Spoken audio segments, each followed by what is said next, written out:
Welcome everybody. I am here doing some point slope form notes.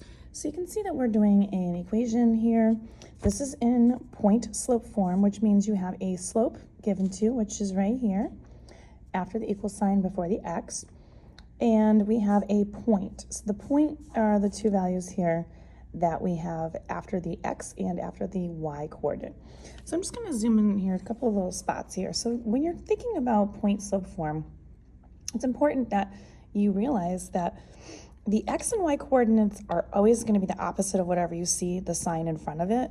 And that is because the equation for point slope form looks like this. So it's y minus y1, which is the point that you're looking at, that you're being able to graph, and it's equal to m, which is your slope, and then x minus x1.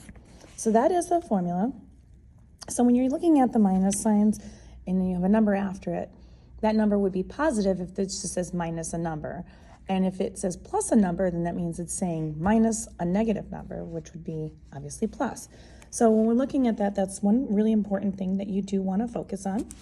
And then the other thing that you want to keep a lookout for is you want to start with the point that you're looking at to graph. And then when you do that, you use your slope to move around from different points. So when we're looking at this first problem here, you can see that we have our slope, which is located right here at 3. And because it's not a fraction, I'm going to put it over 1 to make it a fraction. And then I look at the point that I have. So the x coordinate that you see here says plus 2. Again, if I'm thinking about the opposite of that number, that's a negative 2. And then I take the y coordinate, which is a negative, it says minus 1, which means that it's actually the opposite, positive 1. Now when I go to graph it, I do want to start with that first point here that I have, negative 2 over 1. So I'm going to go over to negative 2 and up to a positive 1 and put that point right there. Now that I've done that, I now need to use that slope, 3 over 1, in order to graph the rest of my points. I'm going to go up 3, 1, 2, 3, that's my rise, and my run, which is to the right because it's a positive 1, and then I have my point. I can continue to do that, up 1, 2, 3, over 1, and I have my other points. I can also go back to this first point that I started with and go down 1, 2, 3 this way and over this way to graph more points. Down 3, over 1, and continue to graph that until I'm off of the graph. And then I just connect all of those points that I have on my lines, and I have my graph situated. Now, what happens when we have something like this, when we don't have a set of parentheses in the x coordinate? So you can see that one.